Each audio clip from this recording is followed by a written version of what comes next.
καλώς ορίσατε και πάλι στην εκπομπή Πρόσωπα, Faces.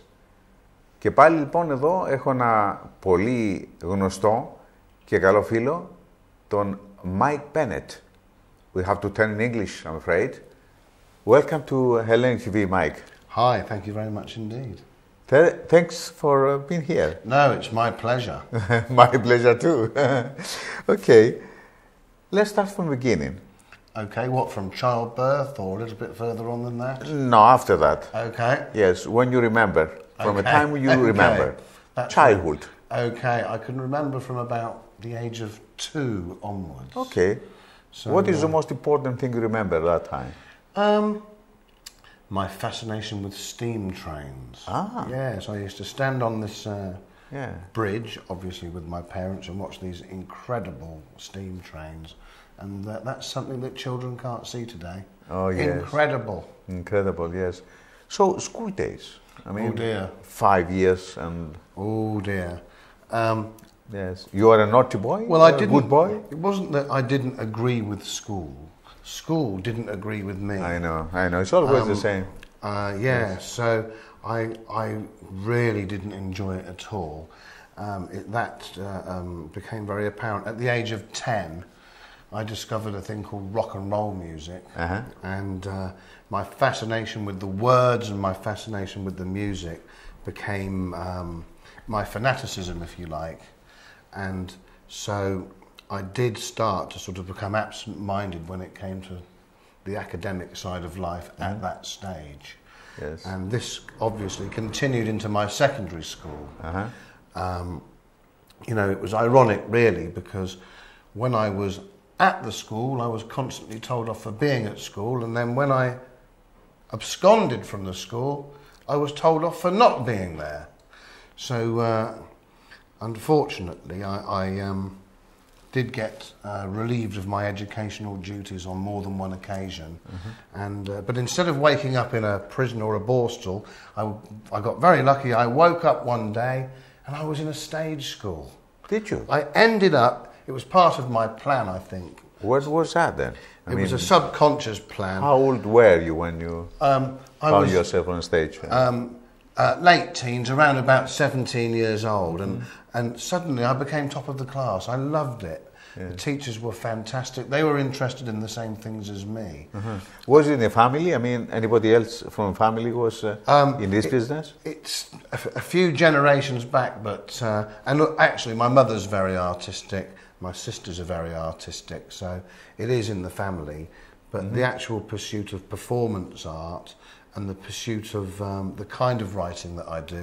Both of my parents have written books, but they've been academic books. Tell me more about your family. I mean, how many are you? Father and mother? Yeah, father, mother, and I've got, so many brothers and sisters, too many to count. You don't remember? You know, I do really, yeah. I do see them. I come from Cheltenham, in the heart of the Cotswold, which is really wonderful. And I still keep in touch with all of my childhood friends. I go back regularly. But you know, being a restless soul, I move around quite a lot. I've worked here, I've worked in America, I've worked in Germany, I've worked in Greece. Okay, let's go back to 17-year-old. Okay. Okay, and start from there. Okay, so I'm at drama school. Okay. Like a child in a sweet shop. It was just wonderful. All the different things. Suddenly it's the literature that I want to read, from Greek tragedies to end-of-pier farces to pantomime, commedia dell'arte. I lapped it all up. At the same time, continuing to write my songs and continuing to dream of being a record producer, although that was just a dream. Okay. Apart from dreams, I know you fulfill your dreams, but starting from the drama school, obviously, and starting writing all this kind of thing. Tell me how you took off. Okay, well, whilst I was at drama school, I still had bands. I was still doing my acting, but because I am an incurable insomniac, instead of sleeping at night, maybe I get 4 hours maximum, I would write scripts. And I took a script and I went to the BBC personally and I handed it into a producer called Ted Beston. and this was for a show called The Tony Blackburn Show on Radio 1. And like one of those dream sequences, I got a phone call, they commissioned it. I was now not only having my script on the radio as a series, I was a co-presenter on it, Radio 1. So this was a wonderful thing for me to do every Saturday morning whilst still at drama school. I was cutting my teeth both as a writer and at that time a presenter actor, really, because it was a myriad of funny voices. It was a fun thing. It was for children. Yes. But this gave me a real taster. Unfortunately, I did find out that, you know, I thought, wow, I've submitted a script, it's been commissioned, but it wasn't to happen every time. There was going to be a very long gap before that happened again. But I believe that that gave me the confidence to continue to write, to continue to act, and really writing and acting was together, yeah? Was together. Then I had my composing, my musicianship, and my songwriting. And for the next 5 to 6 years, I was constantly criticised by people saying, you're taking on too much. You've either got to be an actor, or a writer, or a composer, or a musician. You can't do all of these things. Okay, this is what I was going to ask you. I mean, take it one at a time. Let's talk about... That's what they kept saying to me when I refused. Okay, let's talk about writing and producing songs. Okay, yes. Writing and producing songs. Every little song is a piece of drama. So I get a lot of drama from my script writing. It's just another muscle. Okay. Lyrics flash into my head at all times. I do go back to when I used to stare at some of my funny teachers and they gave me inspiration. Actually, I got something from them in the end. Lyrics flash into my head, tunes flash into my head. I use my guitar just as a tool to put the arrangements together. And obviously, you know, having a rather healthy ego in those days, I would go out and perform these songs myself. Eventually, I started to submit these songs to artists. Didn't get a great reaction at first, but one day this wonderful woman, Toyah Wilcox, wrote back to me, and not only did she record my song, she said to me, would you write the entire album? Because it was a concept that I'd put forward. She herself is a tremendous writer, but she was embracing another artist.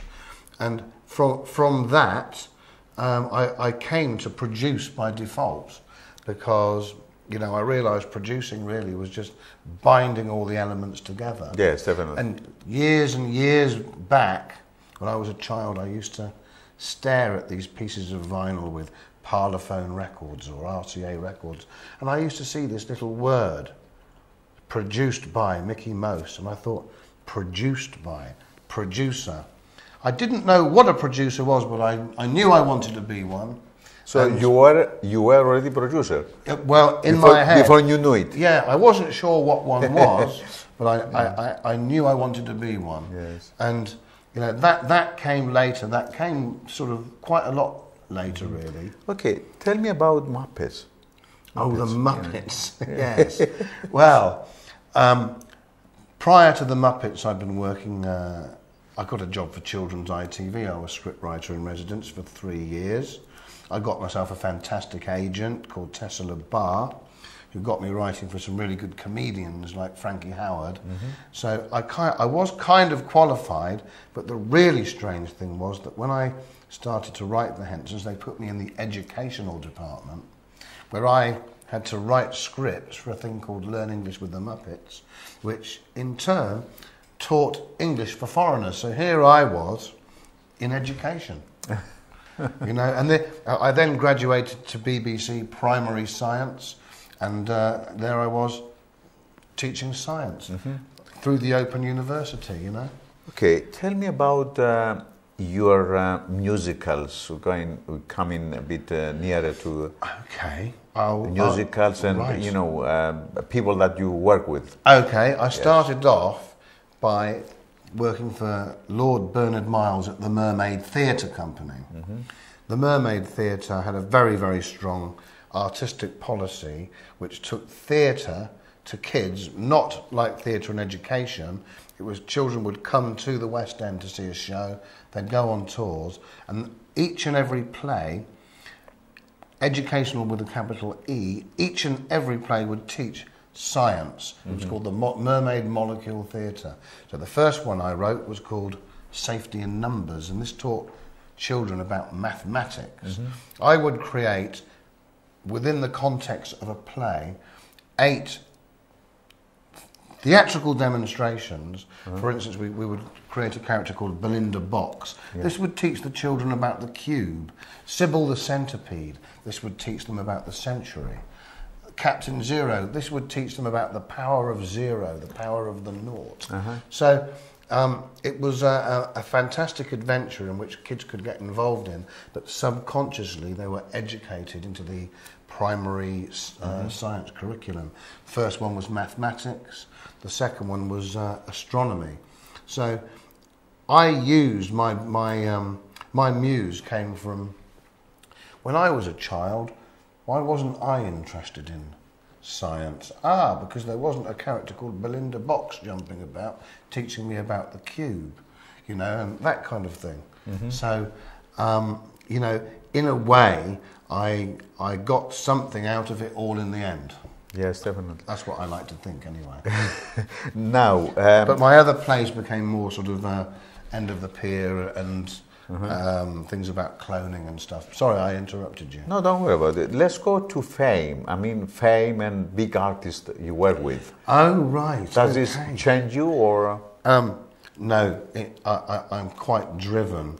My success with really has been, you know, in long term, been the music.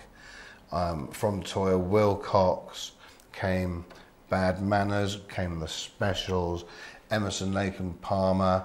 I had a lot of success with The Fall.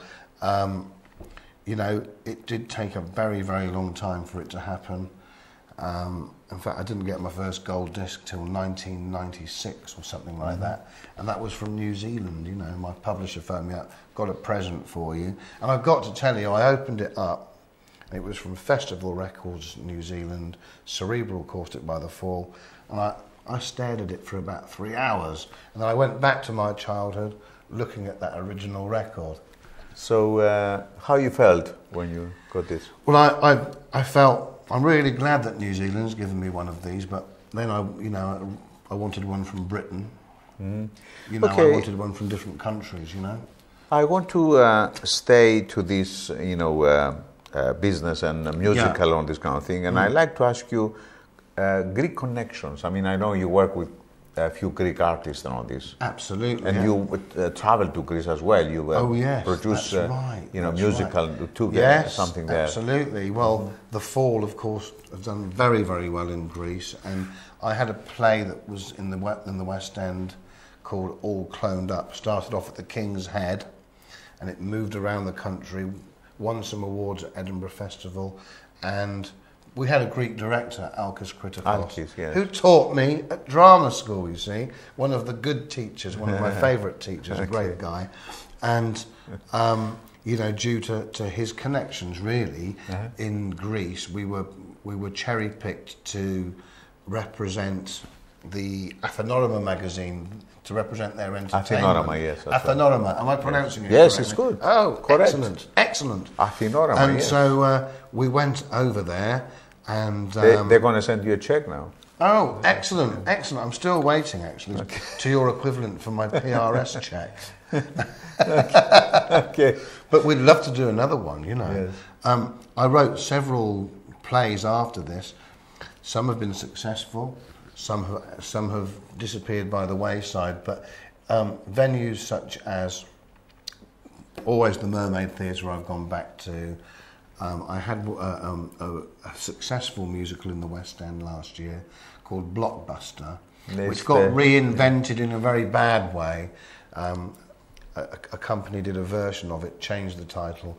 We weren't happy with that, but we're reinventing it again for the new year, because that's about glam rock. Glam rock is a celebration of life. Glam rock is the nearest thing to theatrical rock without actually being musical theatre.